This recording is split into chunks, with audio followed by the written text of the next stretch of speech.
this message is going to be brought by the angelic realm in multiple dimensions, and the underworld and the ancestral kingdom, the kingdom as a whole coming together as one to deliver something important that you need to know. This is an interesting impulse to do this message. There's something around maybe past life energy that is important for you to be aware of at this time. Whenever you happen to be seeing this, there's a lot to do with maybe some external tension that you are experiencing, internal tension you're currently experiencing, internal evolutions you are experiencing, maybe past life ties that actually kind of align to what you're going through, also to the masteries you have made in the past that are a part of who you are, and a part of what your grand calling is for this current lifetime. I just kind of feel like I want to sit in this energy for a moment. This might be a long reading, so I'm going to take my time with it and just kind of let come what needs to come when it needs to come.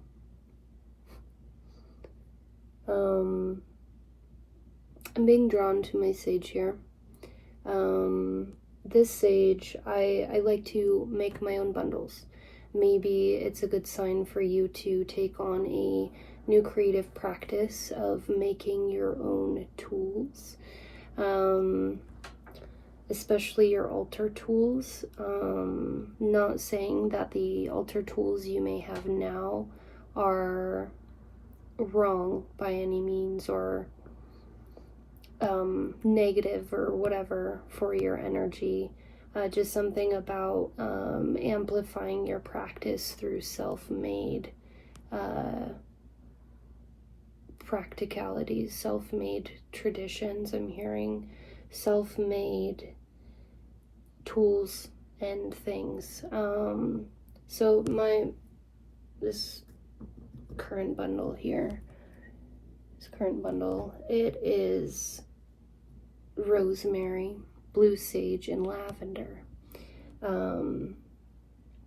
I really love putting rosemary in all of my bundles. That's just me.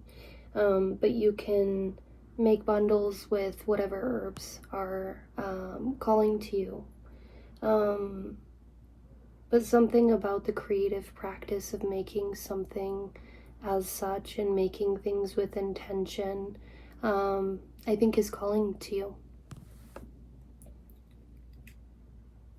Let's get into the reading. In my hand, this is muscovite. Maybe this is also a stone that would be beneficial for you here.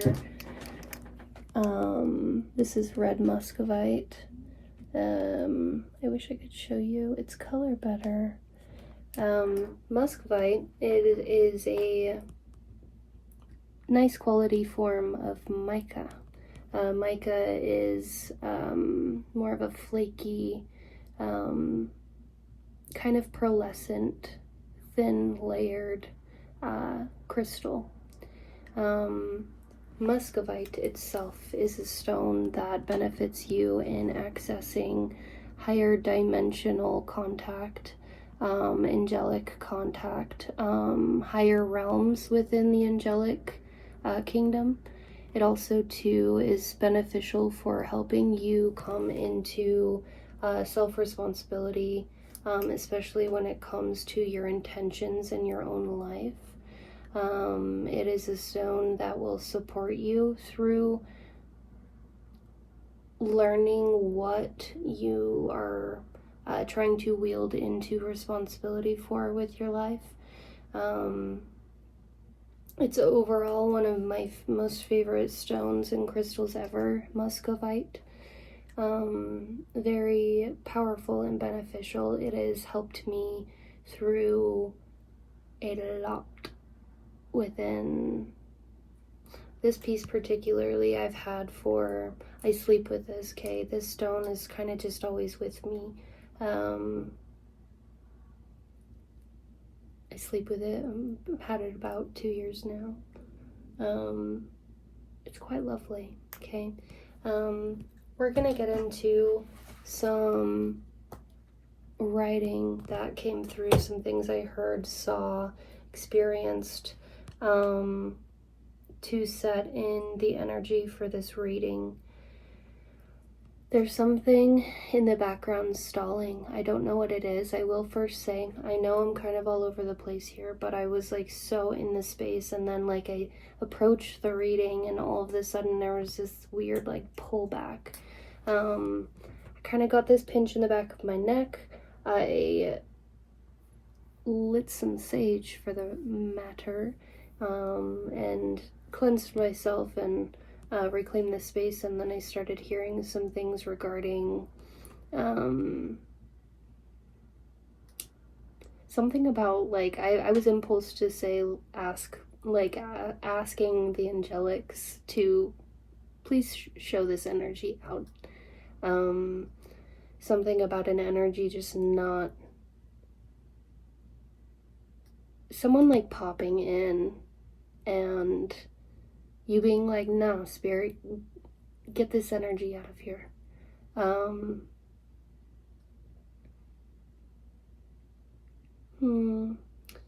Then something about despicable, like despicable human, I don't know.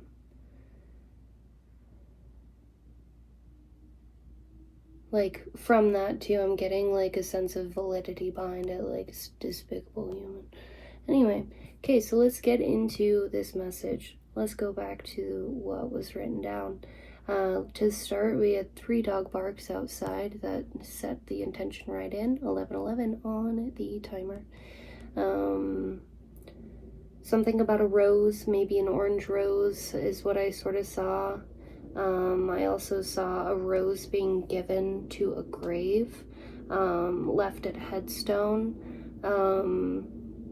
I heard the word good, and then I also heard it's in the wax, and then what I saw was someone using old wax from intentional workings and then using that to create a seal or seals.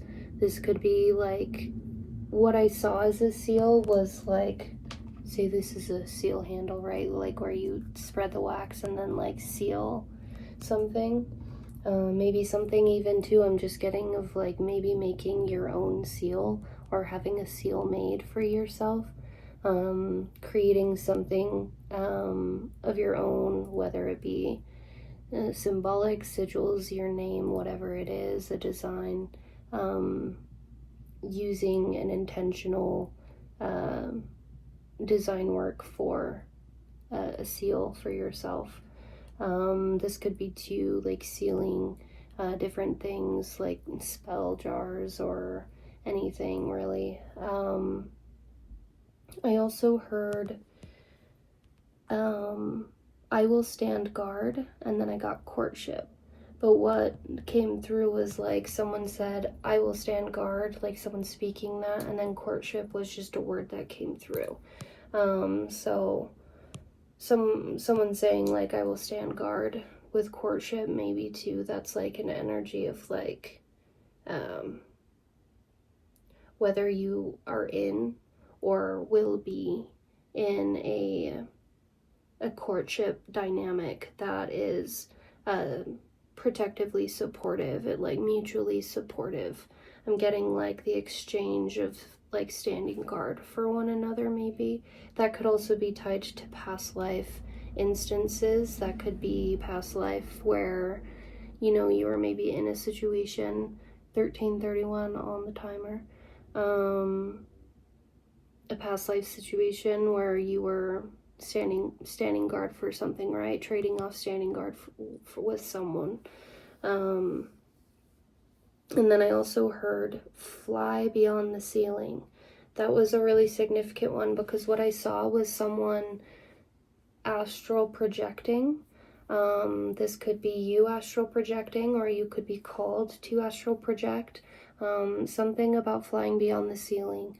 Letting, if you astral project, okay, and you're someone that sort of like remains in your projection in like a vicinity or within a room or inside, something about going outside, expand your projection.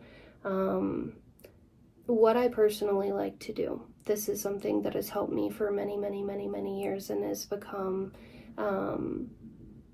a peaceful state of healing for me.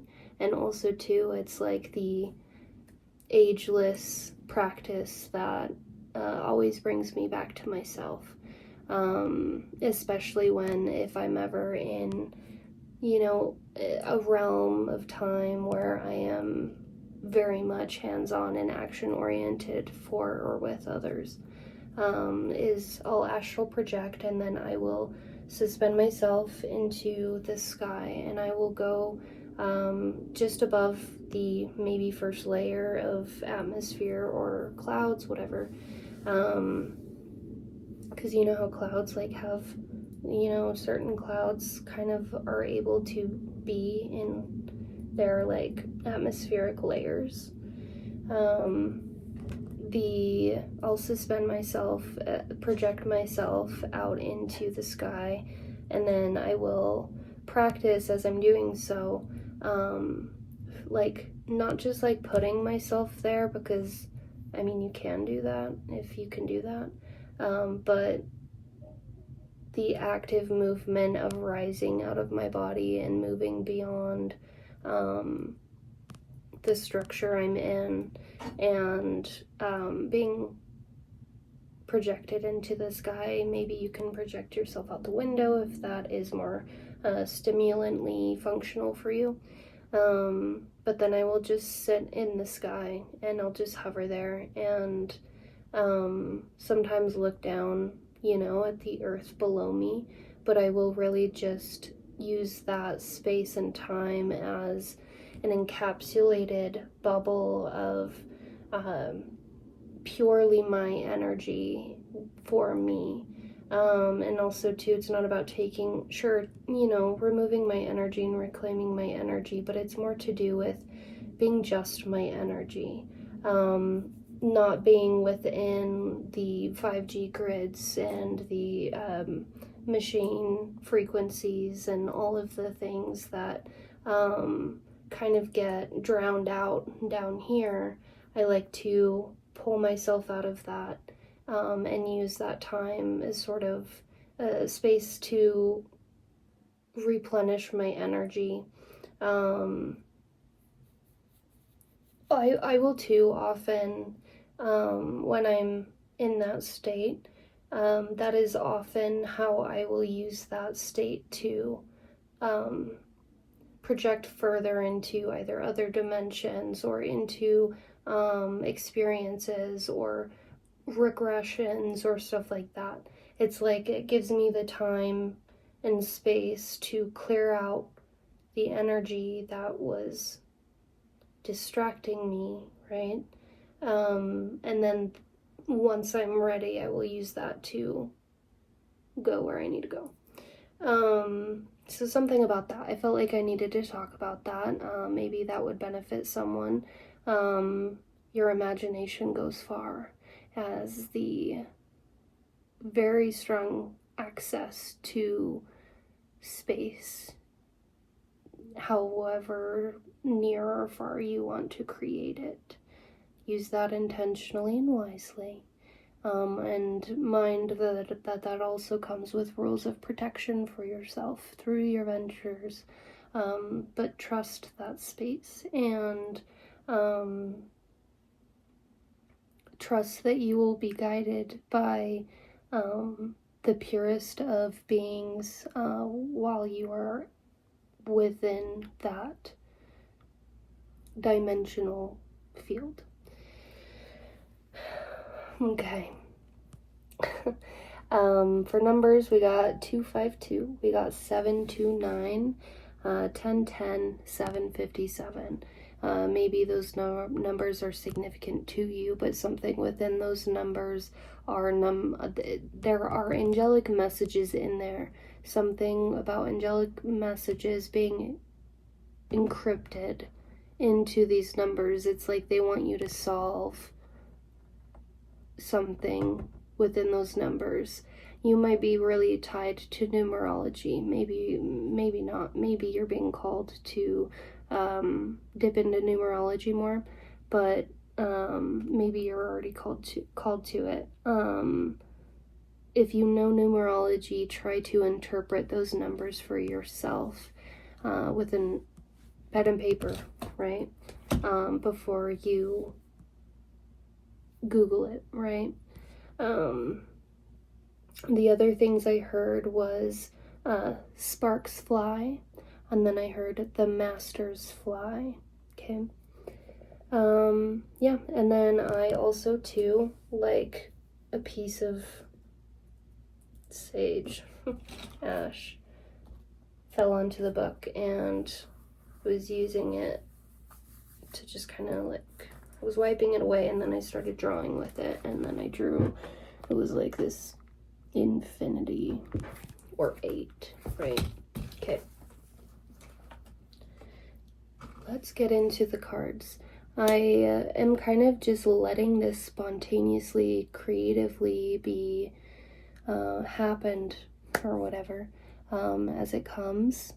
So I'm just gonna roll with what we've got here. We are gonna we'll start with the Angelarium deck, actually.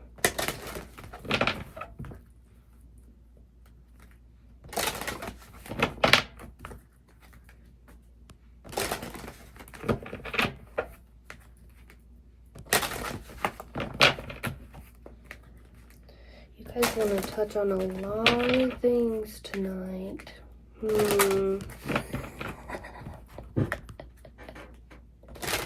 We'll get to it. You guys better help me keep organized with this, I swear. I often will just get so flooded with so much information at once, and kind of get the gist as I'm coming into it, like the directions they're going to want to go, and I'm like, you guys better smooth this path out for me, all right. Otherwise we will be all over the place, and that's just how we roll. It all interconnects, it wraps back around, and in the long run it creates a whole picture, I promise. All right.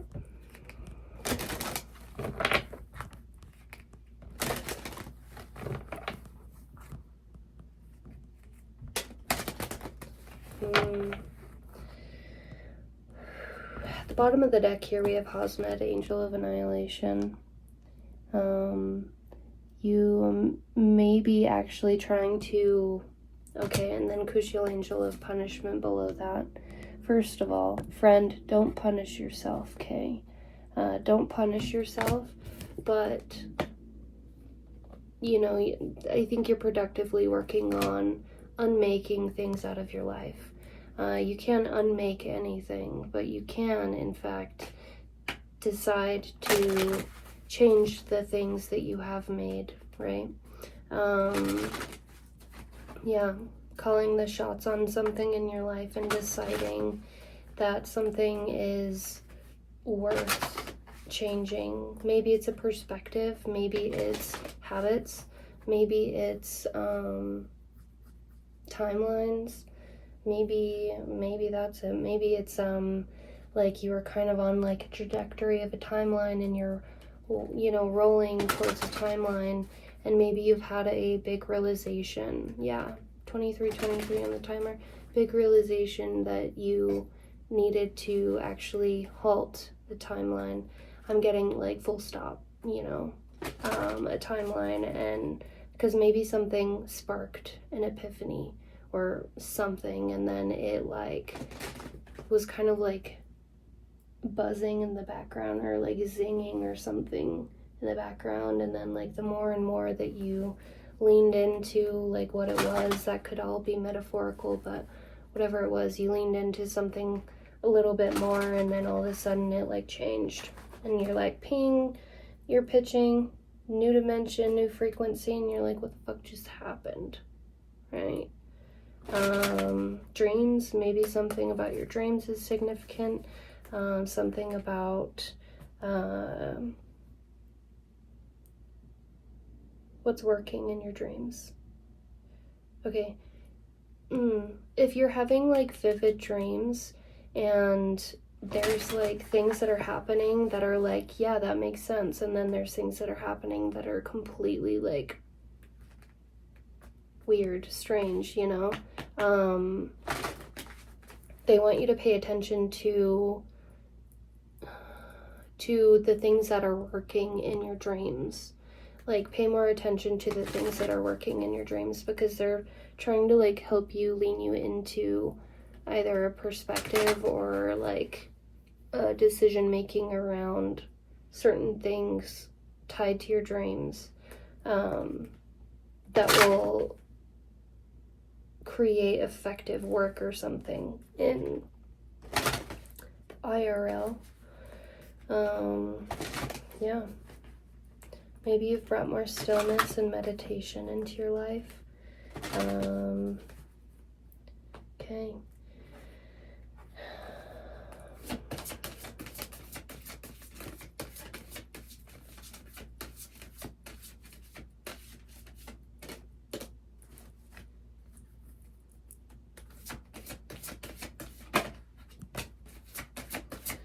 Yesod.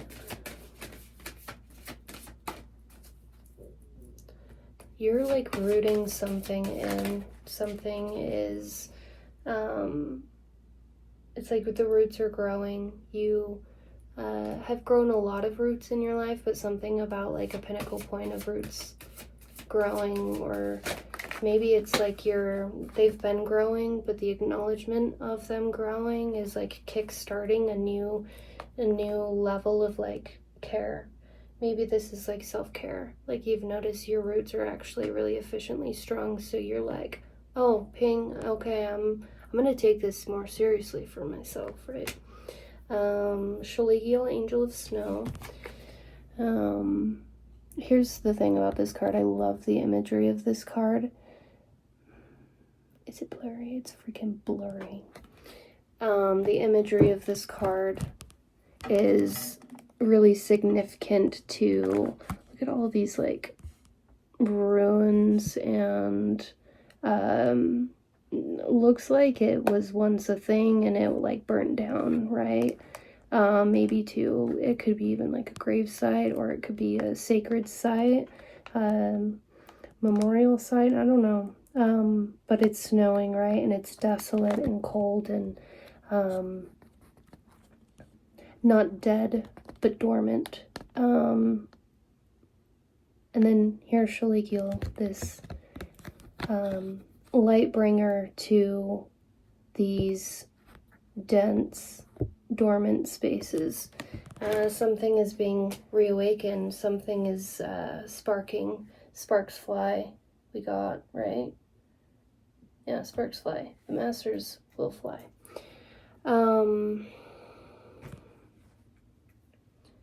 Something is, it's like you're being kickstarted into something new. You know what kickstart is. You definitely know what kickstart is. But this is a new thing being kickstarted. Gosh, she's pretty. I don't know, just something about like this, the wrapping, the drapage of that. Maybe like teal is a good color for you. Maybe I'm just like, wow.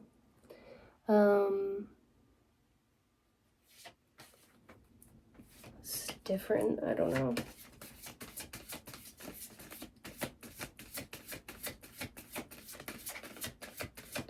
maybe you find, maybe like you are,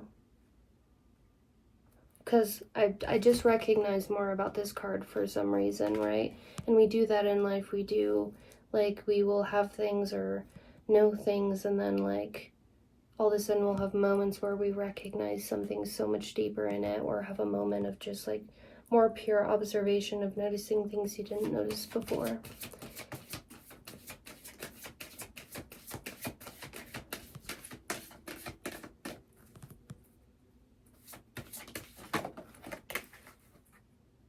Then Israfel.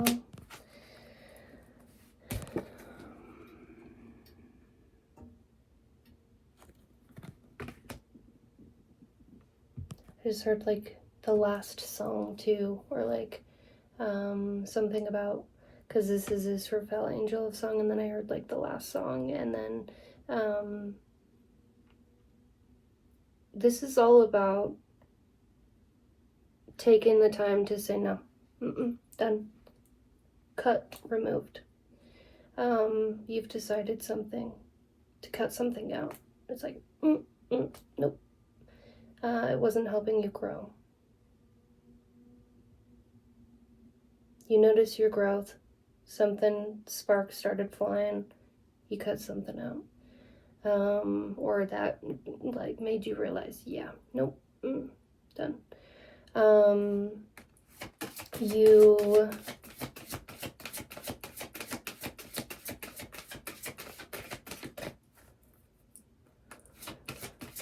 I was gonna say we can look into what you're cutting, what that cutout was. I get the vibes that you know. You're a very self-knowledgeable person. It's so cool to feel that in a reading, you know? Like, feel the self-awareness in another person.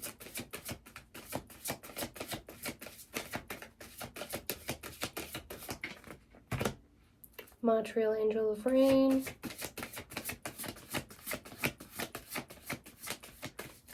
Very gentle tonight.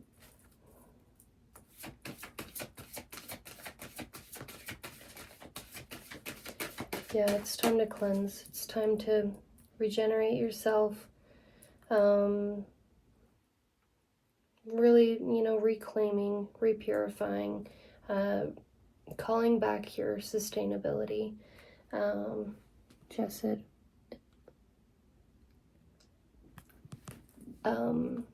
That card's all about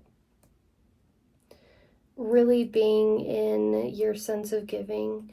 I think too that could also relate, like always be in balance with your, and then look, Jafura is here. So being in balance. You can't overgive yourself and expect your blessings to meet you. You can't extinguish all of who you are and your energy and your time without demanding balance into your life. It is detrimental. It is degenerative. It is not healthy to, I don't know what this is pertaining to. I'm sorry, I'm kind of all over the place with this, but maybe it pertains to this ending, right? Definitely this ending. Maybe this ending is more of like a dynamic or relationship or something I'm sort of getting, and you have decided, no, I'm done. Like that was not it. Something else has like changed your mind. Maybe you, oh yeah, and then I got spilt tea. That was written on there too. Spilt tea.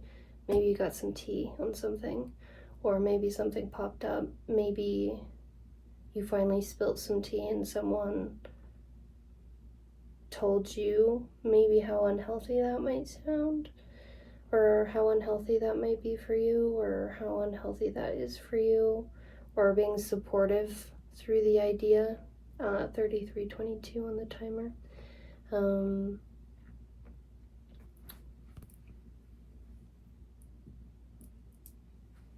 You're calling yourself back. I think you're preparing. Yeah, and then with the courtship card, I think you're preparing for like real met love. I don't know how else to say it. Like just like real genuine partnership is the idea I'm getting. You have a standard for partnership, and that's something you've not met in anyone, and something about like maybe people have externally thought you were particular because you need to be met in a certain way, or like you don't accept minimal reciprocity. You don't accept minimal effort. You don't expect to maybe like take care of someone or do something for someone, like particular things, like things that humans should be doing for themselves, right? It's the vibes I'm getting.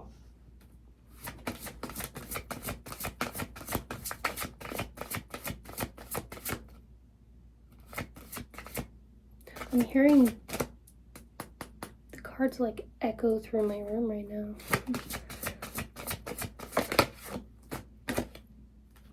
About angel of dreams and going back to those dreams. I don't know. Maybe something in your dreams like sparked that, and then something good happened in your dreams like we were talking about before, and then it's like just the things that are working well in your dreams, you know? Maybe you had like a bad dream about this situation and it like really stuck with you, and so like Spirit's saying like, I got your back. Look, literally saying, I will stand guard. Got your back. Focus on what was good. Focus about what was working there. Don't focus on maybe the energy that this pertained. I think it was maybe reminding you. I feel like that's really specific for someone. Yeah. So we are going to get a little bit further here with tarot. Actually, no. We are going to get into the alchemy deck.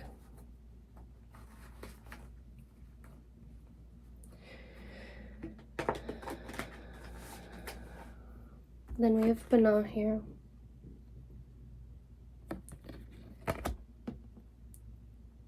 What have you learned about yourself of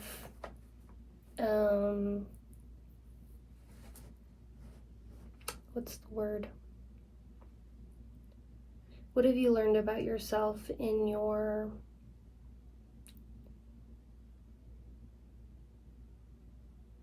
tenacity, your ability to endure and like snap back or get through and have like a really deep sense of resilience through it, you know?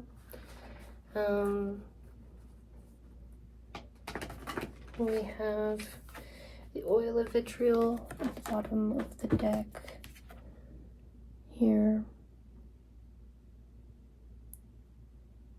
Your ability to be fully courageously yourself, to step up and have the deciding will over your life, and affirm that external energies do not have the deciding will over your life.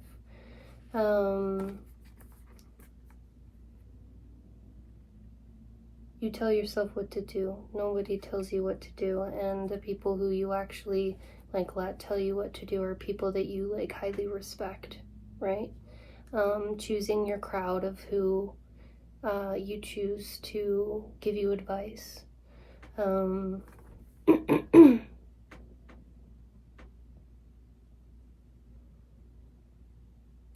Maybe a sense of external bitterness, aggression,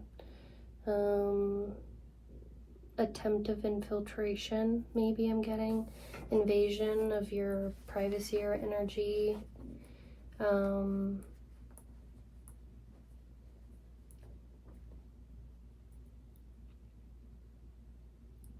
It's taken a toll on you, but you're strong.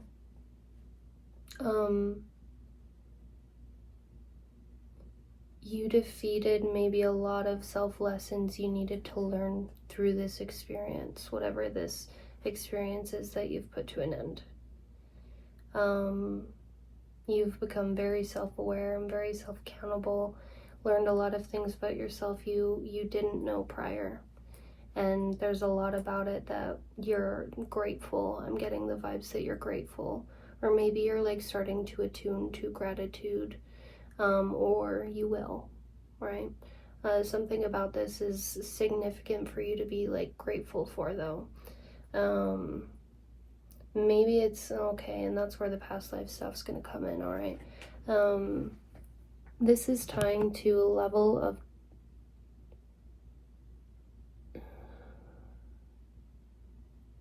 karmic strength training, let's say, to beam you up, to get you as sturdy and strong as you are in your confidence and in your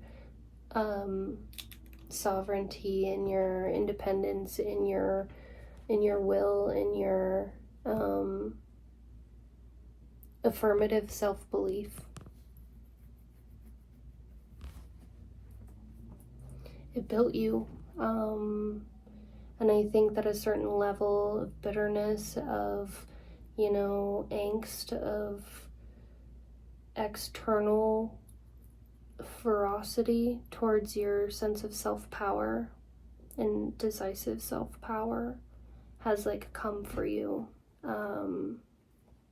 for like lifetimes, and you even may have like the witch's wound, right? Or being a mystic, right? Faced persecution, faced a lot of things that tested your ability to remain in your faith of your beliefs and your practices and who you are.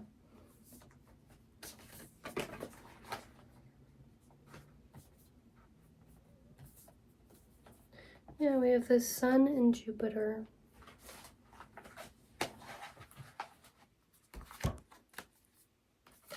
The Sun,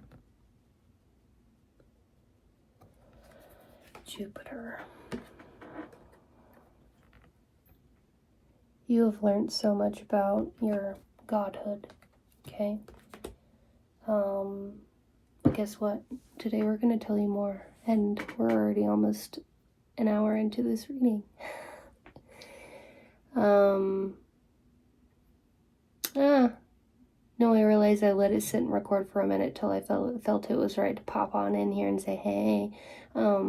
So maybe the time's at like 30-something minutes, or I don't know. Anyway, so you are really embracing a deeper level of your godhood, awareness of your godhood. Enough awareness that will give you the capabilities of wielding it. I feel like that also too goes back to the astral projection thing, and expanding your practices behind either trance work, meditative work, astral projection, lucid dreaming, remote viewing, to extend into that even further. Maybe do those things.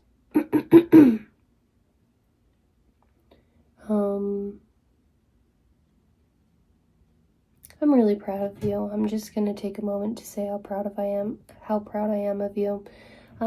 This is a really, really cool energy to just be in, and it's nice to just kind of be with it for a sec. You're a super chill person. I'm really getting the vibes that you're just a really chill person. You have a lot of natural capabilities, natural talents. These are things that have been learned and mastered on multiple layers throughout several ages of the time of history we know it as.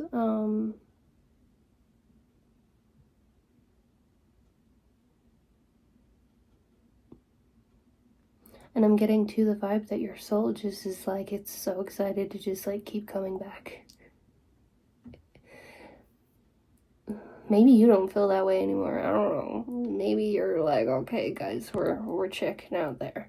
But I'm not fully getting that vibe. I'm getting the vibe of you just have like this like deep fascination with life, and it's like your soul loves just like seeing where humanity's at as you're like experiencing. You're like, wow, okay, whoa, it's like times have really changed, man, you know. Maybe you need to try to meditate and do that. Maybe that's out of your realm, maybe it's not. Like walking down the street and putting yourself like walking down the street, and even you like your local town or something, and like through meditation, though not like literally, and doing so through meditation, and then changing the time era that is happening at through that walk, and see how like the environment around you changes. Am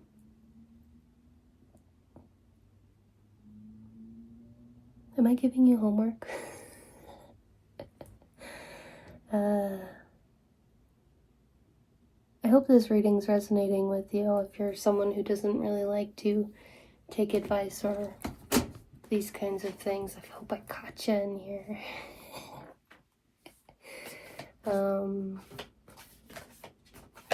You have a great sense of self-power. You know, there might be some stuff around like being like slightly insecure.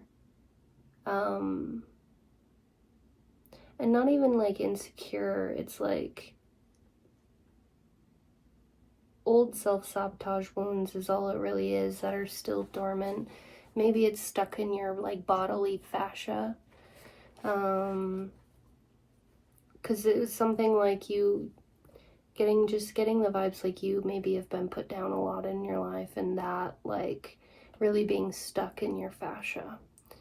And really in order to release that, like you've released it, I think, energetically, but it's still like tethered to your physical body's fascia. Look into fascia. Maybe you might have an interest in learning about it.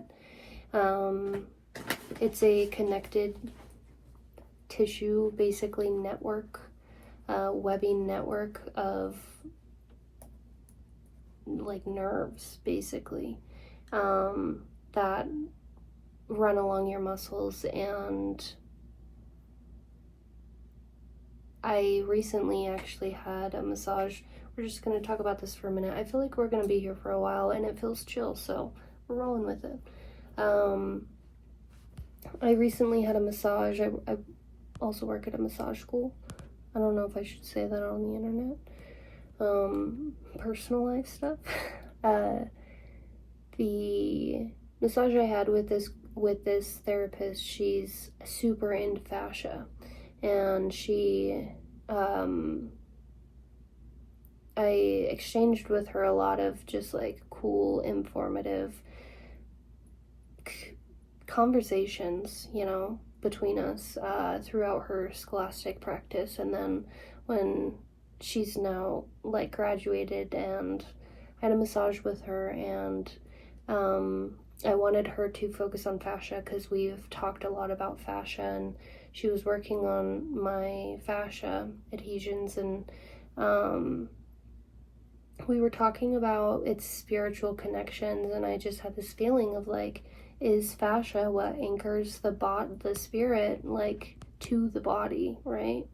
And because it stores all of your emotions and your traumas and your pain, and when you get knots, those are really like the fascia holding on to tense emotions and traumas and things that your body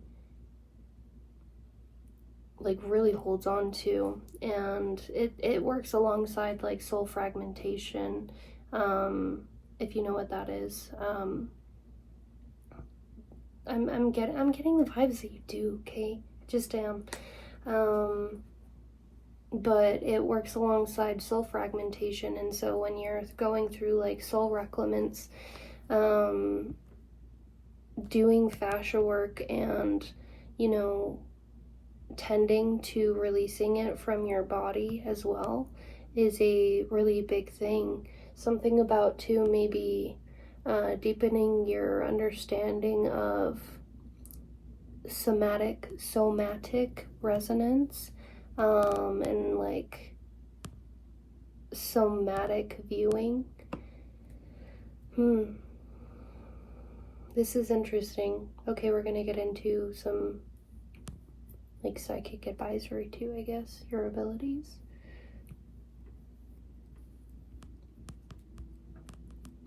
I'm getting the vibes like you're very aware of your abilities, but you're not fully aware of your abilities. What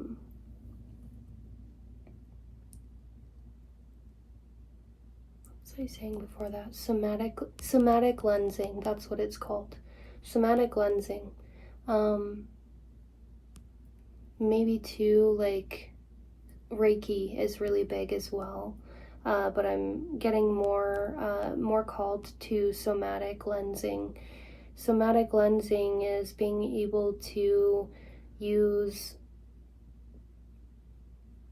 your energy body in attunement to access the pinpoints on someone's body, the locations of someone's body where it needs ailment, where it needs attunement, where it needs aid of some form. That could be significant. Interesting. Maybe that's just something that needed to be put out there, because after I said that, it's like, okay, checked, good. Yeah, but you're really just working on yourself, like fueling your life with the things that you need. I think you're like really actually like being like super self-disciplined around this. And then I'm getting the vibes of like you're like, I have to be at all costs, like, you know, that's the cost for that's the cost for my future, is my dedication.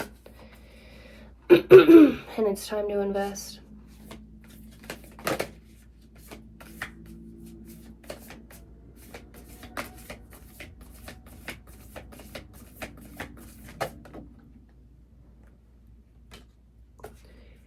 Pluto conjunction and the new pearl. Okay. Okay, so Pluto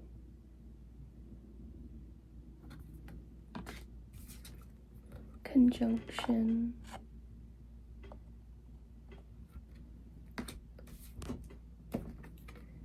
and the new pearl. Sorry, my phone died. So the Pluto, right? You're tapping in where I am. You are coming into a sense of really deep resurrection, friend. We're gonna bring it down to the underworld, Kim.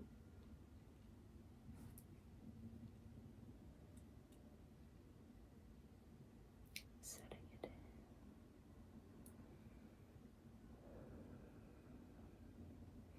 Then I hear dong. It's like the temple.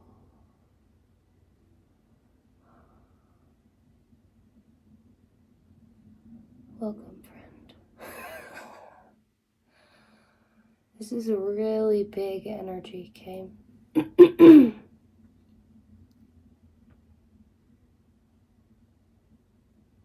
need to pause and write some things down, okay? Okay, welcome back again. Okay, so some of the things I was receiving. we had Pluto, we're doing this again, Pluto conjunction and the new pearl. All right. There is a very deep congratulative energy behind this. I want to first start out by saying this is amazing. I'm just going to tell you what I saw, okay? I saw we went down, and then all of a sudden I started hearing things and receiving things, and then it just kind of became a lot, because as I was doing that, it was coming through. It was also like moving through this like hall, like this old temple hall, and there were like sconces, and it was candlelit, and it was just like moving through this temple hall, and everything was like sandstone or something, dusty floor, right? And it was beautiful, and it was just this energy of like being led, but it was like no one was around me. It was all just pure like spiritual forced energy, like force of spiritual energy, and leading you down this hall, because this was like I saw it, but it was you walking down this hall to meet Anubis, which is pretty big.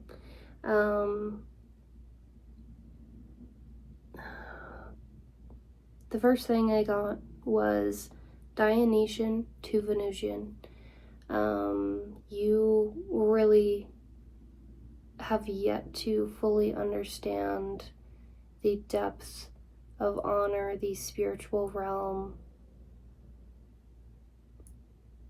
So many facets of the spiritual dimensions who are full-fledged 5555 on the timer in support of you, and are so proud to be serving you, and are so honored to be here with you and to have watched you exceed so much. And I'm getting to a lot of that so much are things that a lot of these energies could not do.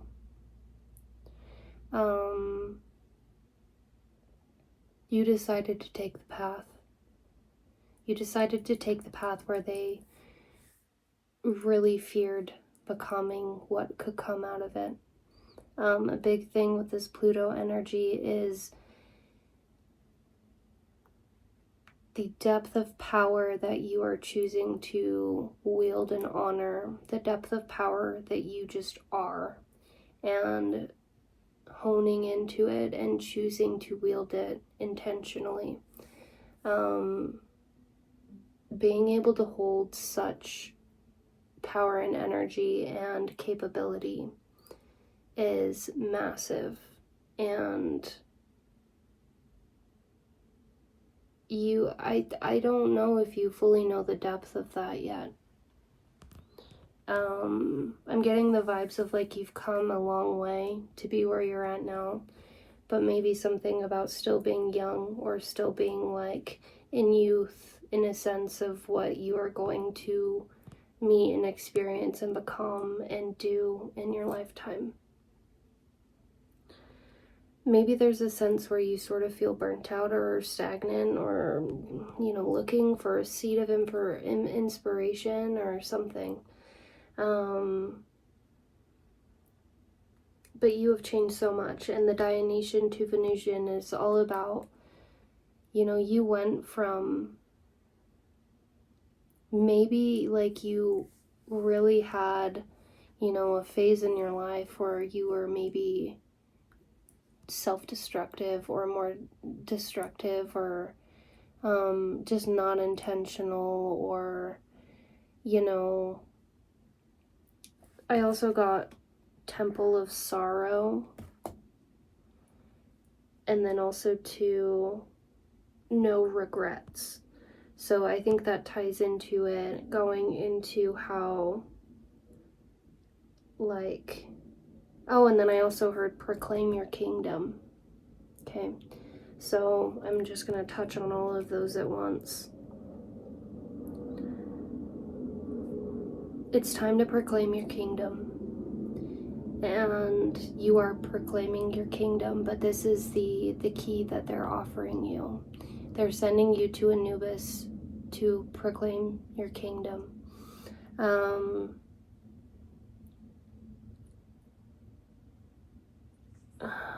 The Temple of Sorrow thing ties into that Dionysian energy. Maybe like you built, a part of your life around like a Temple of Sorrows. You had a Temple of Sorrows, or you were like the king of the Temple of Sorrows. And you finally decided to like cut those old chains, because those were chains, and destroy this Temple of Sorrows and decide to take life fully by your own hands and take control. And now you are leaning into this Venusian energy. You've leaned into this Venusian energy for a long time now. This isn't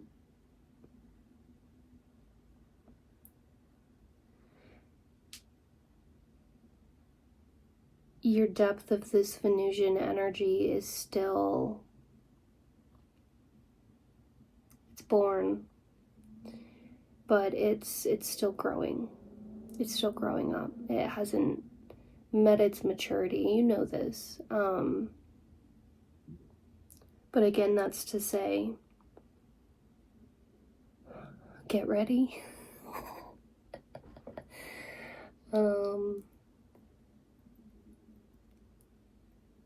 Get ready. No regrets.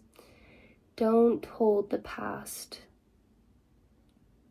as a regretful occurrence in any way, shape, or form.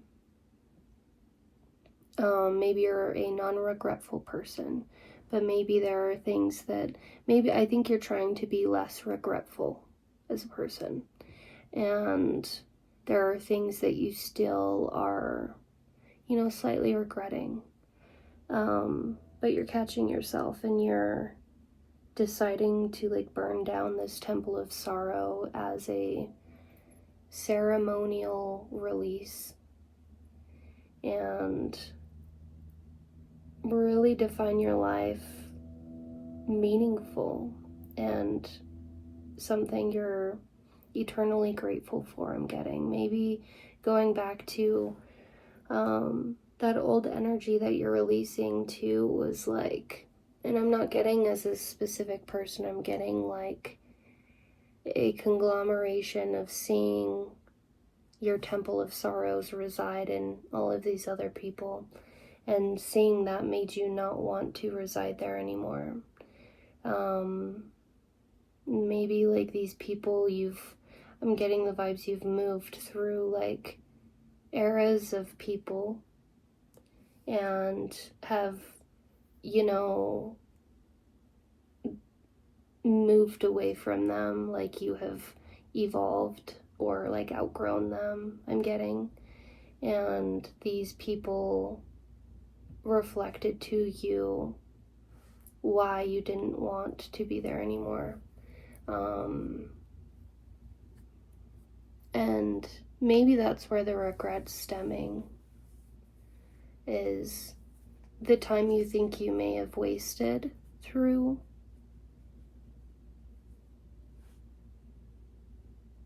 the sorrow or shame or projection, maybe I'm getting, of external treatments or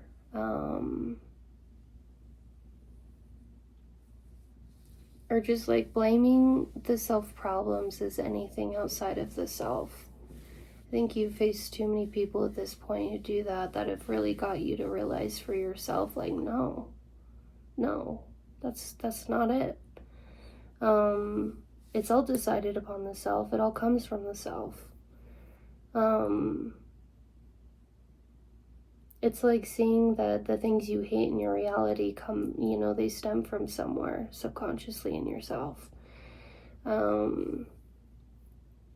And sometimes you experience things to actually get the point of like what you have either outgrown, to get the point of seeing seeing that you have outgrown something by the way you are internally reacting towards said thing, or it was to surface your acknowledgement of those same habitual things.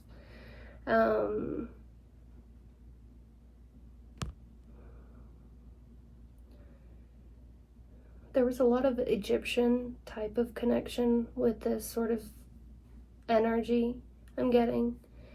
Anubis obviously came through. Damn,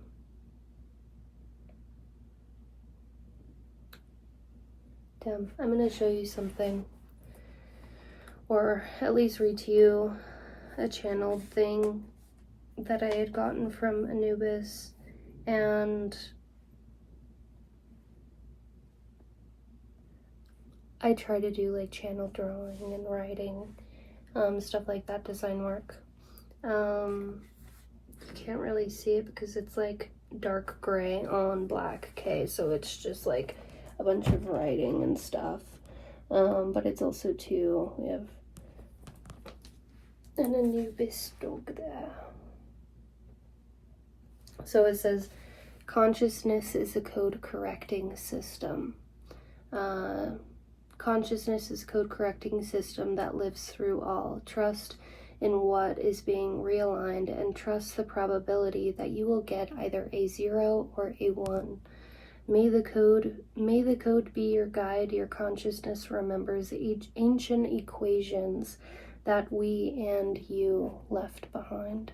And then I just got like chills all down my right arm. This next hour is going to be so cool for you. Oh my god, I'm so excited. I'm all over the place, and this is very casual, but also very like deep. And I'm just really, I feel very okay to just be unmasked here. Let's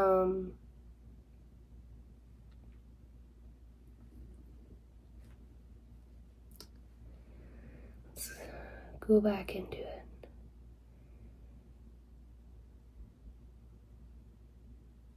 I think Anubis wants to work with you somehow. And it's like, I'm sort of trying to tap into it, but I think this is like such a self-led thing for you. Like, it's not,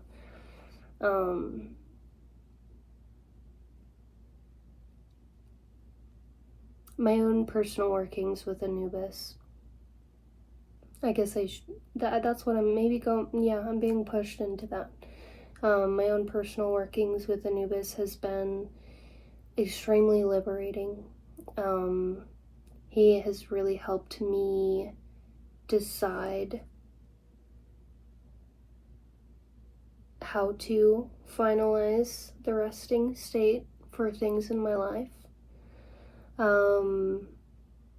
He has helped me see my own divinity, especially against persecution and convincing. There have been many occasions throughout time as milestone points of deeper initiation into my practices, where he has been the one to initiate me beyond the dimensions of the underworld into, you know, the sense of higher learning through the underworld. They once showed me a cave system, okay? And it's like moving through these caves and meeting these sort of encapsulated cave spaces, cave dwellings, larger capacity of size. And those were like the lesson spaces. And you had to move into those spaces and conquer something or learn something or do something, you know, in that space. And then you retrieved a key. And then you would use, or a key or a tool or something. And then you would use that said tool to unlock the next thing. And then same thing here. And then you're like acclaiming all of these tools and putting them in like a satchel as you're doing so. And this is life, right? And while you're acclaiming all of these things, you're running into even more advanced lessons. You're an advanced soul. You're moving through advanced soul lessons. Like, these aren't just like the same lessons that most people move through. This is like you actually will be. I'm getting clearing out the database of like the Akashic records by taking on missions, side quests of some of these lessons that you will be learning in life and have learned in life. And it's for like the Akashic memory bank of karma.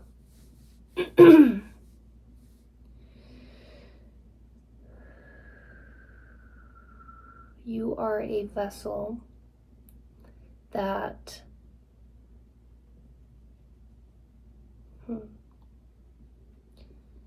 what you do through yourself is interconnected to a much larger collective. You know this.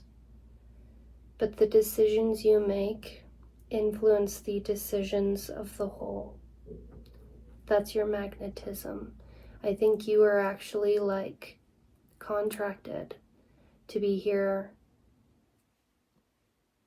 with this large soul collective, knowing or unknowing. I don't think you're like saying that you're supposed to be connected or like in contact or whatever with all of these souls, but it's the tether, and it's like you're a part of the soul cleanse and the karmic cleanse of this collective, and you are, it's like being a leader of a pack almost, and there are like multiple leaders of this pack, and you guys all influence each other. But it's,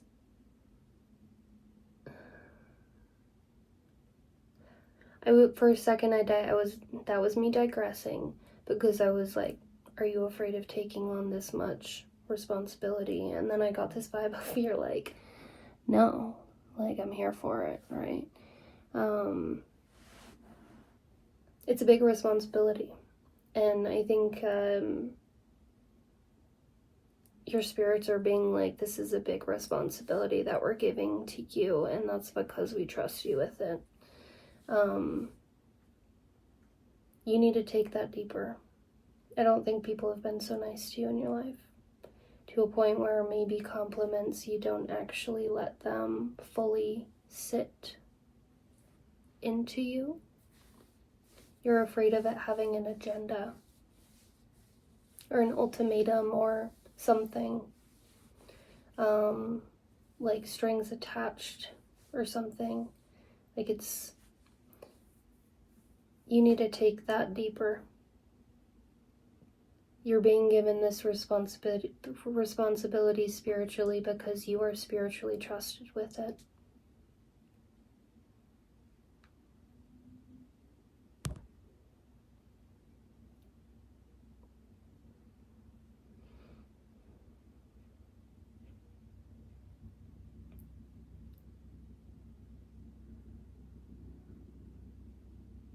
That's why you can't regret, because you have done things that you maybe regret that were things that needed to be done. This could maybe too go back to like a teenage angst thing I'm getting. Your soul was on fire, and it all of what I don't know, it all needed to happen. I don't know what that means for you. I don't.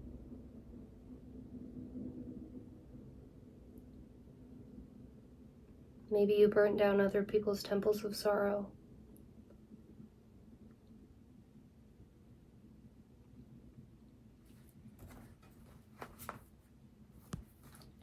We're gonna go into these cards that we pulled. I really like this energy. Like, just doing this reading, it's a different style than I'm normally used to. But I hope you're chilling, right? This conjunction card and this new pearl, okay?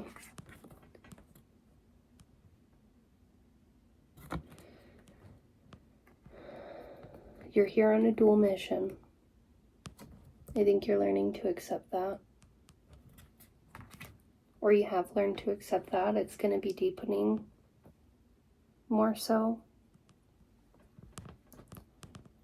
And this new pearl is what's becoming.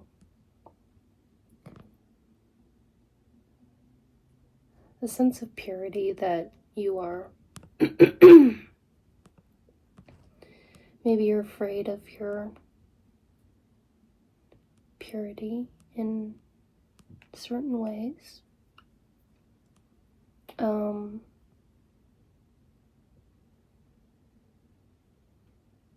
I mean, like, so here's the thing. I'm just going to say this very casually. You're an angel reborn. And you went through the underworld to initiate your soul into being an earth guardian. And it's like you've completed like reincarnation cycles of mastery, and you have come back to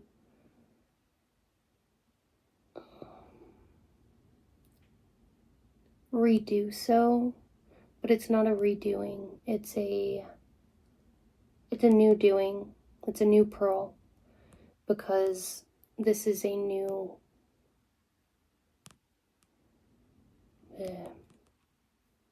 timeline for the earth.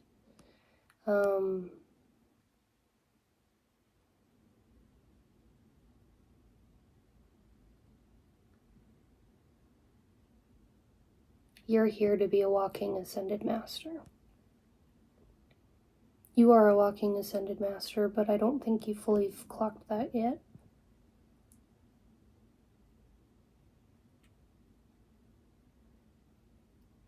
I feel like there's a lot still that you are going to be discovering about who your soul is and who it has been.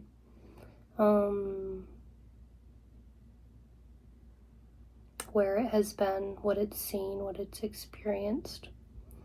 Maybe like past life regression is something that's kicking in for you, or like you're being called to be connected to more or learn more about.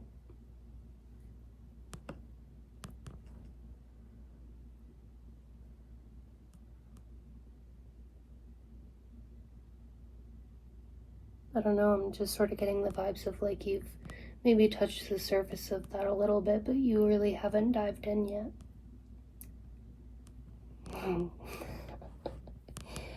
If you want a direct past life reading, I am very happy to assist you with so if you are interested. My link's in my bio. Right now I'm only contactable on Instagram, so you can DM me on Instagram and we can book a reading.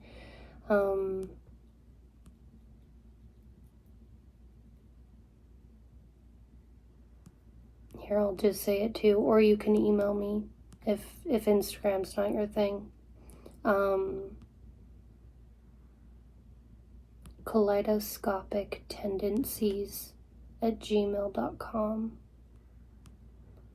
KALEIDOSCOPICTENDENCIES@gmail.com.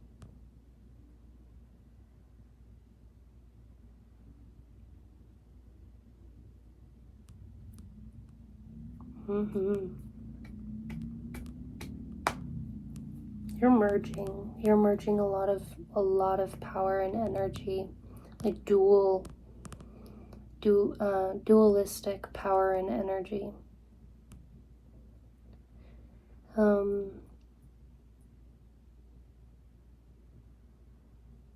get ready to start popping out without abilities that you didn't know you had, and it just like all of a sudden happens or comes to you or comes out of you or does something and you're like, whoa,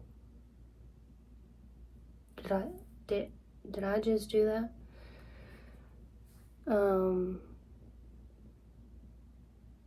Maybe things are also too going to start getting more spiritually sensed for you, clairvoyant, claircognizant, clairaudient, all of the things, right?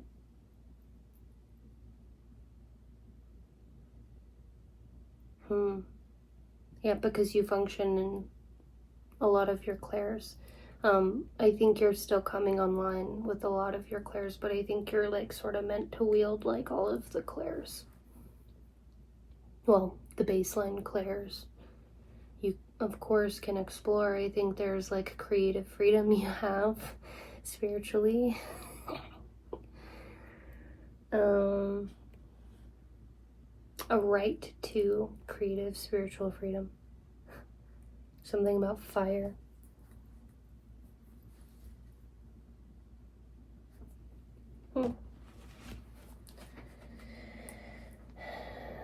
This new pearl is a right to self-sovereignty. This new pearl is you deciding your purity. You're deciding to hold your purity, accept that you're a pure being. You've moved through a lot of muck, that's all. Take like an intentional bath or shower, spiritual bath or shower for that. And use that practice specifically to clean off all of the muck that hides your purity from yourself. I'm getting that this is what hides your purity from yourself thing. I think the world sees you pure, very. But it's the self that's really coming into that.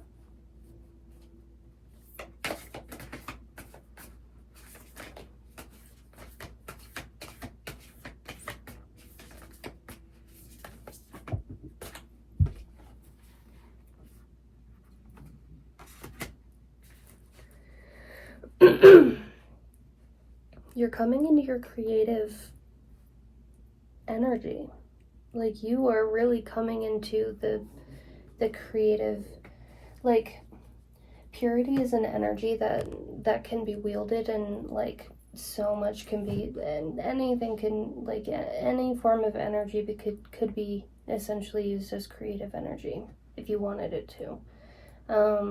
But this purity is this new creative energy, and it's really coming to life for you. And I think there might even be a lot of moments that you're deciding to, like, things are happening to you, and it's like new memories and experiences that you're like experiencing, and you're saying, well, I hope I remember this till the end of time. Like, this is going to be a memory that's going to stick with me for the rest of my life. Or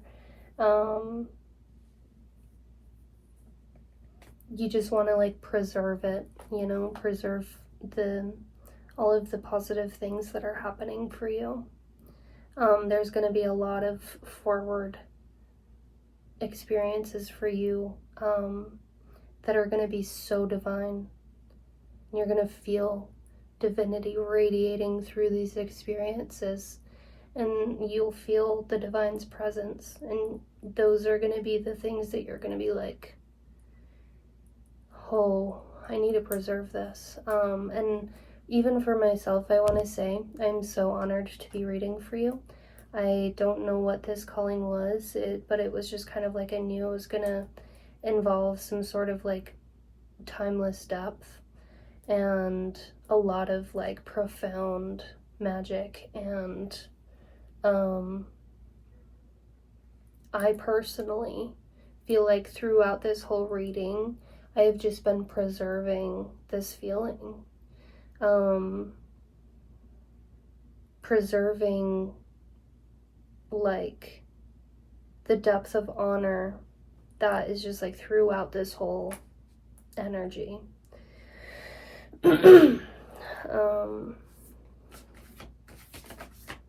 Those cards were Uranus and Resin. I don't even think I showed those. Uranus and Resin.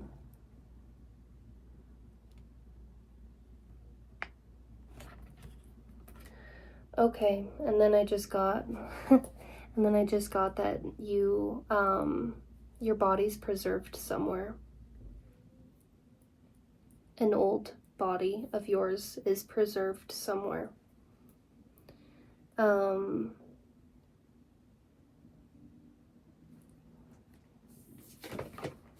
have a big past.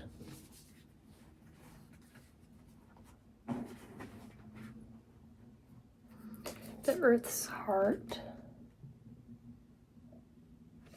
This card, when I was initially setting the space, kept popping out. And then yellowing. This is the healing. You are on a grand ride in this lifetime. You have, of course, maybe faced some troubling depths, but there is a lot to do with this lifetime being like the home stretch, and you're like celebrating through this and like really giving it your all from your spirit.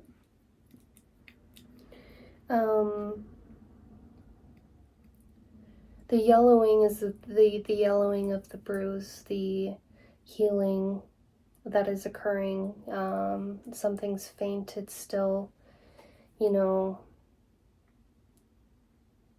it's still noticeable. It's still there, but it's experienced a deep recovery. And this Earth's Heart is this powerful divine feminine energy that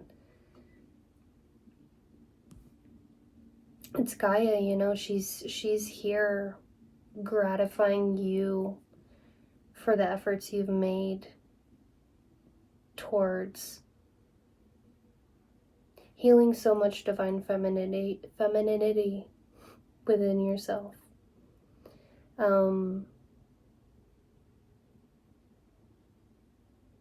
You've healed layers of divine femininity. You could even maybe be a male, right? Or whatever. Gender roles aside, you could be a masculine dominant energy, sort of what I'm getting. And you have healed so much through yourself as a dominantly masculine energy person. And that is the level of pure gratitude that is there for you for that. I feel like I want to know who you are as a person.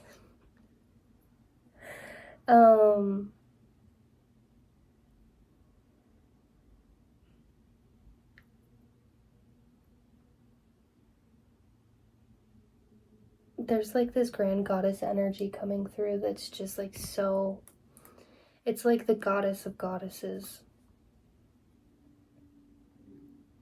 saying like, thank you for what you have done for us through yourself.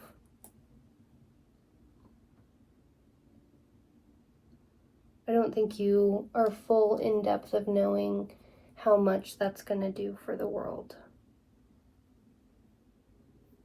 Like the sense of safety and depth that's going to help people feel like they're held within space, and it's going to help them learn deeper of how to become so for themselves. It's going to... Something came through and then I got distracted with that second thing.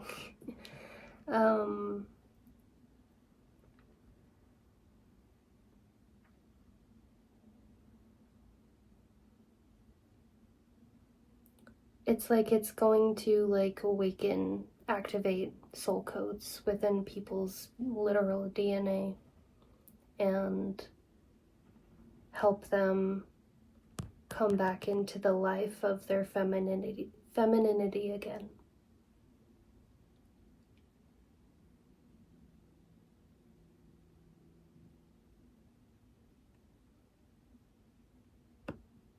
Maybe you've realized like that's your duty because of how much you have acknowledged you have healed of the feminine in yourself. You've healed more of your femininity than most women. Like it's hard to come by a woman like you. If you're a man, I'm sorry. You have a beautiful, beautiful, beautiful energy.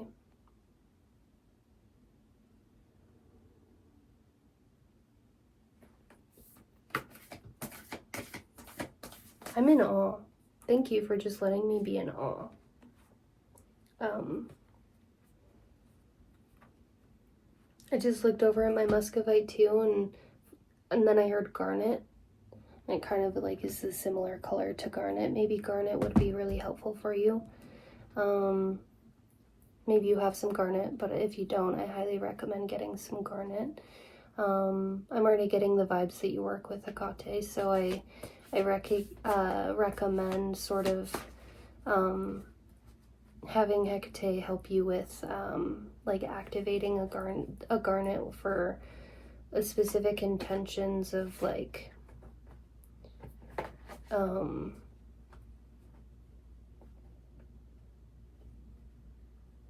safe passage through the mystic's path, like protection of divinity and also like amplification for divinity, your self-divinity. And also too, garnet's also a sisterhood stone, like a divine sisterhood union type of alliance stone. Personally, Hecate for me is, most people look up to her as a mother figure. Hecate for me is a sisterly figure. She very much is also relative to my mom's energy, whom of which is no longer here very early in my life, and her spirit has walked with me my whole life, basically, as a very sisterly figure rather than a motherly figure. I was very much my own motherly figure, or my self-chosen motherly figure in most cases, and my mother was more of a sister spirit, and still is, and Hecate for me is very similar in that aspect. Maybe that's relative for you in a way, and so I think garnet would maybe be a good like talisman or vessel in some way for you to carry her in with you.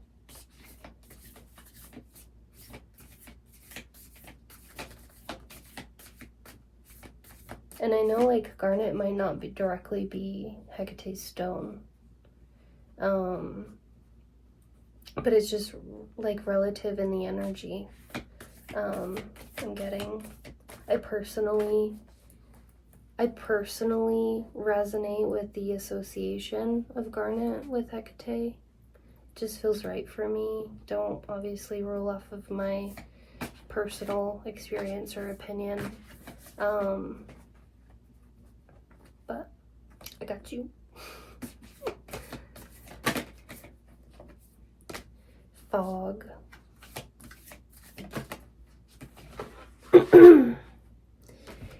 You might not fully see ahead, but what you do got is copper and moon. You might not fully see ahead, or what everything looks like. You don't have to have it all. You don't have to have it all figured out. Maybe that's a part of something that you're like trying to work through, is just trying to like figure it out, but there's like certain things that like you're having a hard time figuring out. Maybe you're not supposed to have it all figured out right now. It's okay to slow down and, you know, go into the little details of the now and like the next soon to come things. Copper, you might not fully see ahead, but what you do got is copper and moon. You've got freaking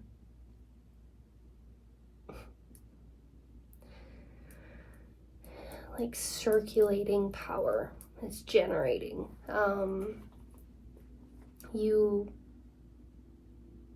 You have all the energy you need, you know, like you are a engine that just like efficiently creates energy off of the energy it exhausts. It exhausts, yeah. You're regenerative. I already said that in this reading too. And I don't say that word. Like, you're just a regenerative person. You bounce back like nothing. And you are like hyper intuitive, right? With this moon. It's not just about intuition, it's about hyper intuition for you, friend. Also too, the depth of illumination you have in the darkness is like, and it also goes back to that Shirley card here. This illuminating essence that brings a lot of compassion and healing and nurturance to troubling situations. Also too, you're, you know, very connected to like being a sense of oracle in a way. A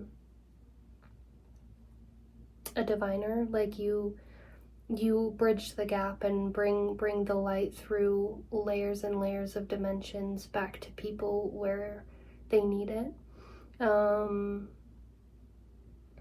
help them really. I'm getting the vibes that you're really good at helping people acclimate to genuinely healing. Like, when people want to heal, they run into you, and then they do.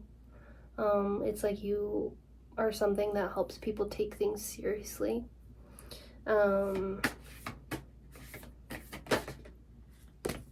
Summer, maybe too, you have like this really light, warm, free-spirited energy. And also too, I want to say, my room right now, really hot. It's toasty.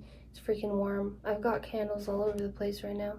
I freaking, like, it just sort of like feels like summer. And I mean, like, summer's changing, and it is summer still. Well, it's not summer anymore. Whoa, time's flying. But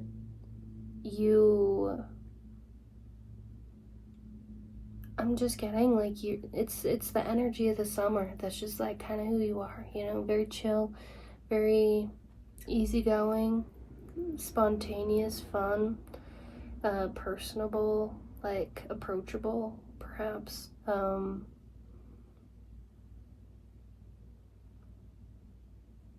It's all the good vibes. Like, you just like sitting down right in there, just like enjoying that. It's just sort of the vibes I'm getting.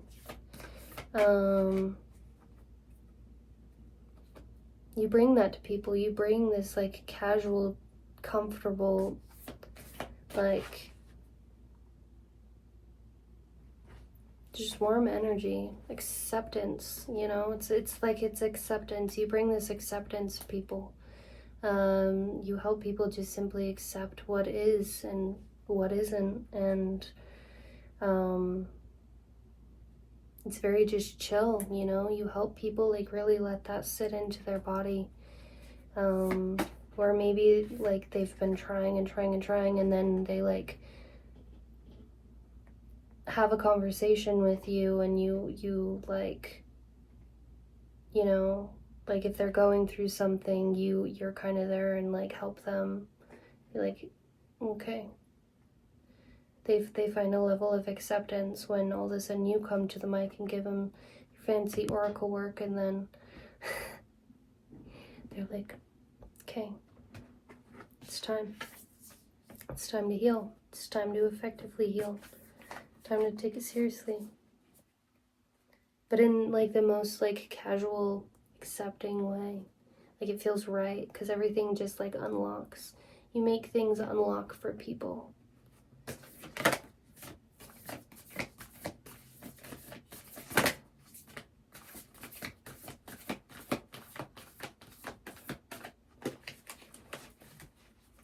The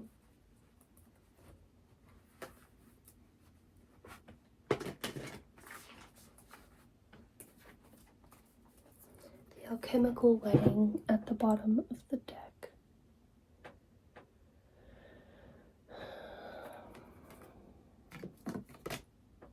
Some soot in my fingernail.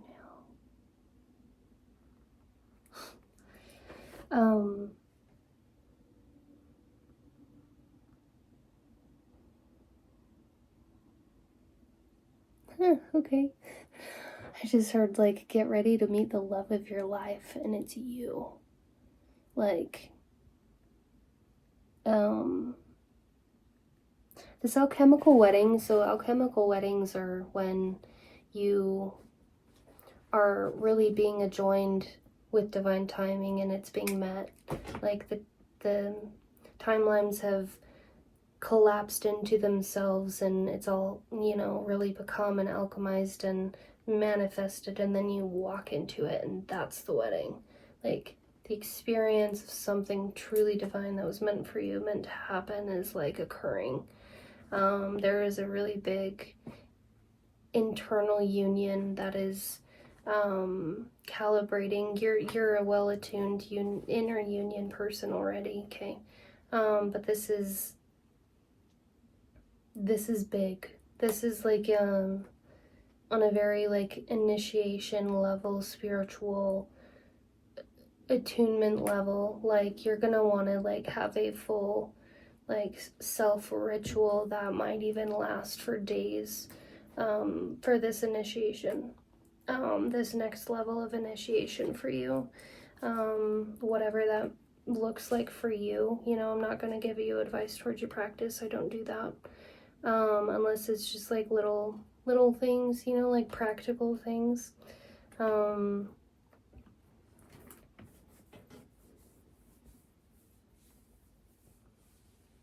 But yeah, it's this union of this light and dark, like it's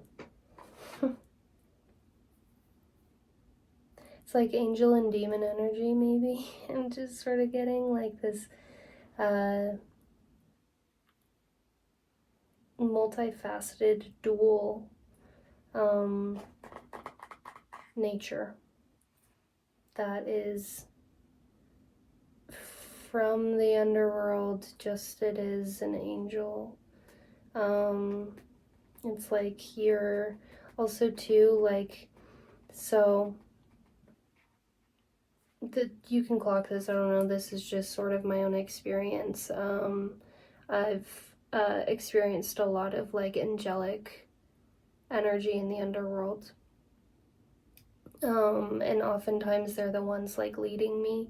The angelics will often be the ones to lead me through the underworld, especially if I'm going into like milestone initiations or judgment checks or different things like that.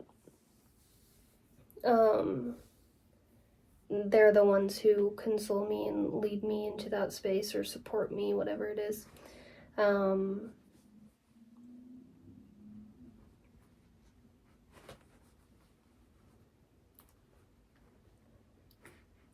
I think you almost, it's like you have this power to walk people through judgment, probably, you know. Initiate them into deeper awakenings of judgment. Maybe that's also, or it was a past life thing, like far ancient past life thing. Like you were like walking people into their initiation. Almost like maybe you were walking people to like Anubis energy and preparing them for resurrection of the soul, to meet the scales of judgment. You know what that is. Oh, that's cool.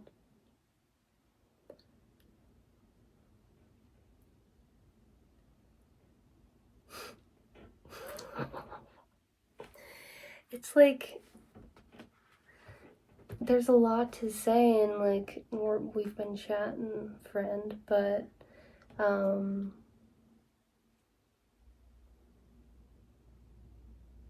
there's also a lot too that I'm just like, you know that.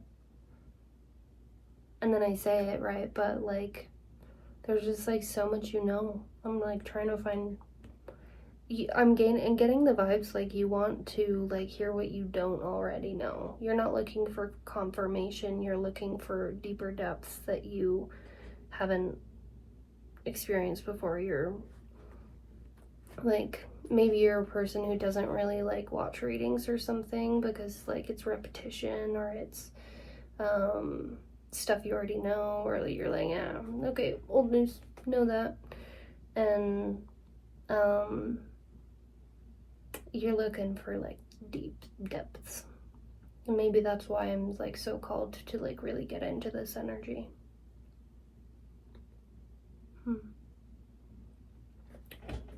Checking the time there.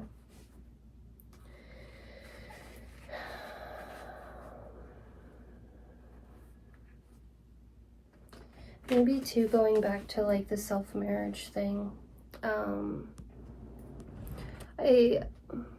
I personally feel like everyone should find a sense of self-marriage and devotion to themselves.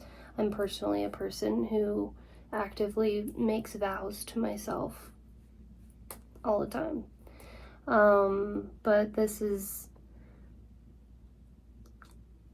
just sort of getting the vibes of like self-marriage in a way, or going through like a ceremonial practice of like marrying the self or unionizing the self in some way.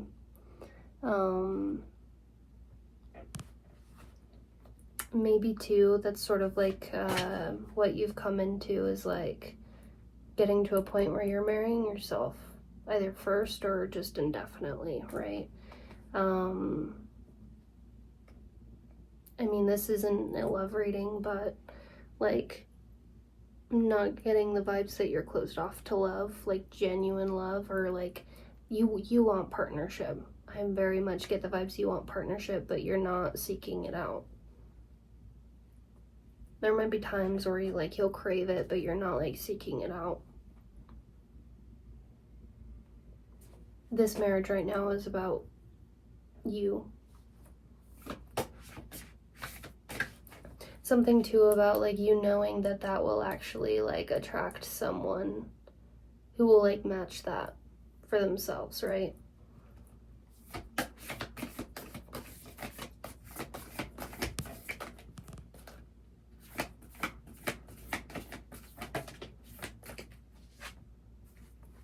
The sap of the moon plant.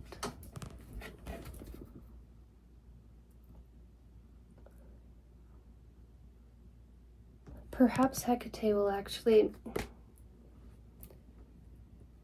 She doesn't consort helping you find your love, but like I get the vibes of like something about like Hecate helping you find this in a way. Maybe like there are attributes about her that you need to like look for. I'm getting the vibes of she's like telling you what to do. And it's not me, I'm the messenger, okay? She's telling you like, no, I'm gonna tell you what to look for. What like she cares about you. She very, very, very, very much cares about you. She's not gonna let the wrong thing slip through. Not anymore. Why did I say that? I don't know. Maybe it's just a genuine channel. No, it's almost too like I don't know if this is weird to you or not, but like, and I'm rolling with this energy as you're like a masculine dominant person. Like, that's just the vibes I get, right? And so, like, gender roles aside, this person, this partnership, the person you are like soulmate energy partnership level, like divine timing, particular souls meeting, perhaps not new to meet one another. It's like this other soul is a fragment of this soul. This soul is a fragment of like Hecate in a way, or not a fragment, but like relative, you know. Personifies a lot of similar attributes and characteristics and like archetypal energy. Sap of the moon plant. And baby, she coming. I don't know. If you do not like women, or you love women, if you are not like that type of like attracted to women, then this will be like just someone who carries a lot of beautiful, like, divine light and dark feminine energy in them. Sap of the moon plant.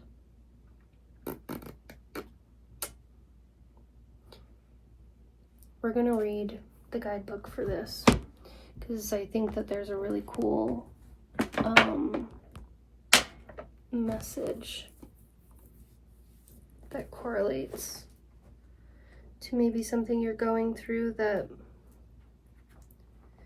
my nonverbal self, I'm literally like, I'm not like blocked, I'm just like sitting with it, and I'm just very pausey throughout this and taking my time, but it's like, wow, I enjoy it. It's not difficult to get through whatsoever. What am I doing? What am I doing?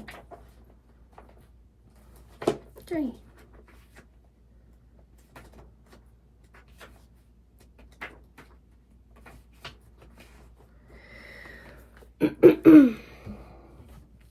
Sap of the moon plant. Nocturnal sacred water of the unconscious. Succus lunaria is an ancient substance said to be born of the water, plant, and moonlight. This elixir develops in the depth of the night and is This elixir develops in the depth of the night and thus a metaphor for the wellspring of the unconscious. When this alchemical magic is afoot, it is all about dreams. The answers you are seeking do not come from intellect, nor the opinion of others. It will surface from the depths as it arises from the ancient waters of your memory. I also too just sort of got the vibes of like the fountain of youth, and like you being a fountain of youth that just regenerates, right? The work is to rest, restore, and awaken your celestial senses. Do this by pausing, by releasing your grip. The sap of the moon plant signifies you are in the deep territory of destiny and the imagination. This is a mythic moment. The dream is waiting to show itself, but awaits your sincere invitation. Ask and rest, all will be revealed. Track your dreams for the next 3 nights. Ponder the divine feminine. Sap of the moon plant is said to be linked to the pineal gland and can be increased by the practice of meditation. Sitting for a few moments in the evening is especially beneficial. You know all of this stuff already, okay? I know this. There are many names for the sacred elixir: soma, nectar, aqua vitae, aqua nostra, and venom ardens. To name a few, remember dreams are the mother tongue of humanity. Maybe too, like, I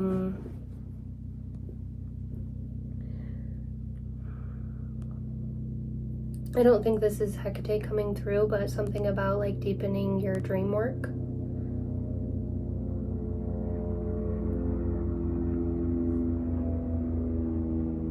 I'm waiting for this plane to pass.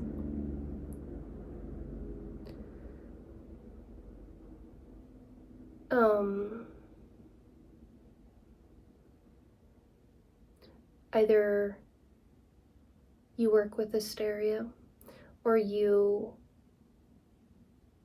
are being guided to work with hysteria, or you are being prompted to acknowledge that at some point you will be working with hysteria. This is Hecate's mother.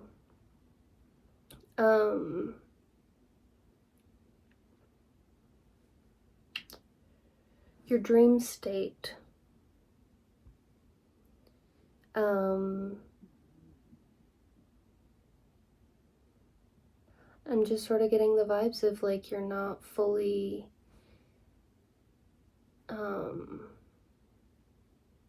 like dream work. I'm getting the vibes that like you're not super connected to dream work, and although like you do work with dream work,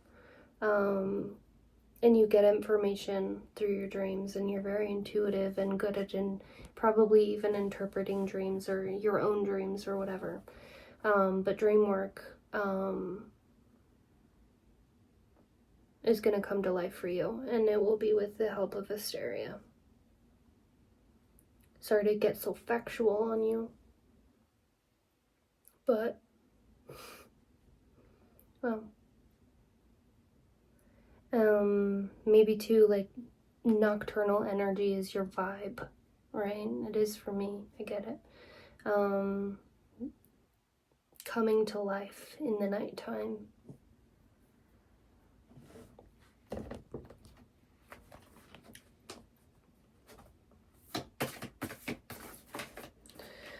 I guess we can wrap this energy up here soon.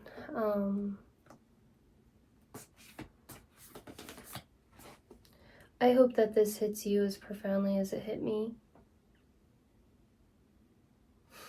Will you let it? Will you let me in?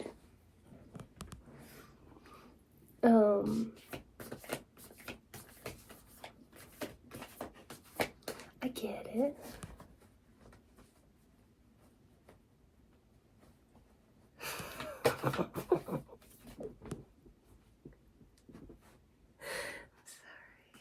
Sorry. Sublimation.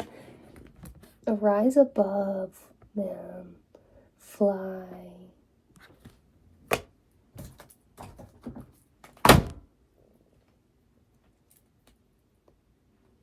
The masters will fly. Master. Fly beyond the ceiling. Go higher. Come on now.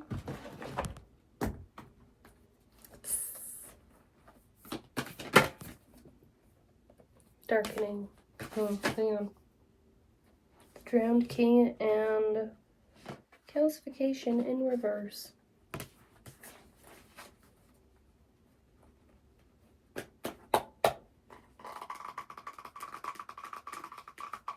Getting the vibes of like nothing set in stone. Like, whoa, but I'm sort of getting the vibes of like, it is. The things you are most confused about right now. The things you are most confused about right now. You feel like you're going into maybe this like dark thing, or like maybe you're anticipating something not like being so good, or you just sort of get this like sort of fear of impending fear, you know, and it's not like a fear, but it's like an uncertainty. Maybe it's like too like something that like resurfaces old wounds and like makes you wonder if like, I don't know, just like something reminds you of something of the past, right? And but not in a like a bad way. I'm getting the vibes of like, this isn't something bad, this is something that like this, it's like this card, this sublimation card is coming out because you need a pep talk. You need a pep talk to come up here. Come up here. And I think that's because something's happening in your reality that, you know, you are afraid to maybe just approach something that's like either approaching you or is like coming into your reality, and it's like that's sort of like spirit's telling you to like put your crown back on, get up king, look, the drowned king. This is all why the drowned king and calcification in the reverse. Going back to that thing I was saying of like nothing set in stone, but it actually like is like something is actually supposed to play out for you. Maybe you're doubting your worth around something, or like the actualities of validity of yourself with something, or whatever it is. I think that has to do with the past and the way that the past has made you feel.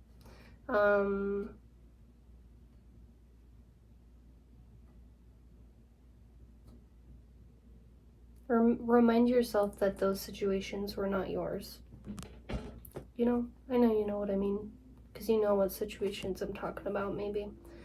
But this drowned king is like, you faced a lot, right? You faced so much, and like the calcification, like something's attempted to really calcify in your life, and you're like, fucking stop. Sorry, that was passionate.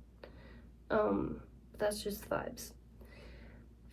And this drowned king that's a king who has gone through the trenches and has made his way, you know, to the appointedness of this king energy. This is a moral king. This is a king who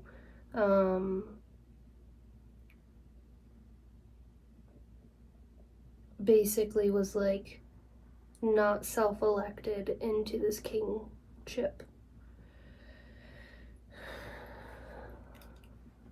That helps you get the vibes of who you are. Step up. Step up. Neptune. Friend, I'm again very, very, very proud of you.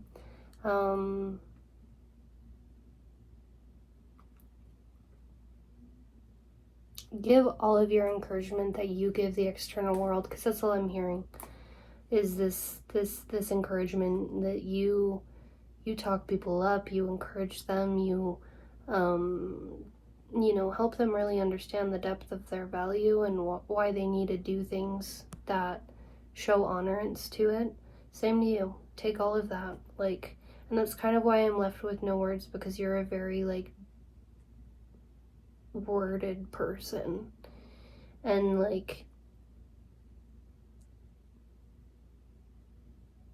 you know all the words for yourself. I'm trying to just like sit here and build the energy and hopefully just send it to you through the screen, so that way you can like, I don't know. Fuck, dude, you are an incredible human being. Wish I knew ya.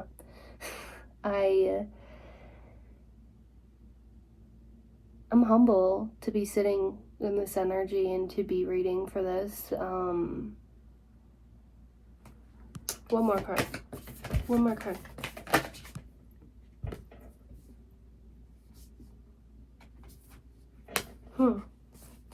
Coagulation and smoke. When the past starts feeling like it's like sticking to you still, clean that shit. Clean that shit. Get up in the armpits. Armpits are a very vulnerable place for your fascia.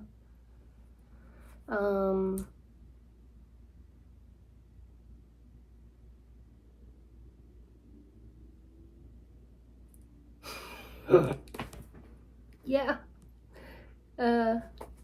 Happy fall equinox. Let's get it. Okay. Thank you so much for letting me do this for you. And if you're still sticking through this, being here, look how far you let me in. Through your walls. Proud of you. I'm not gonna pick on you, okay? Have a good day.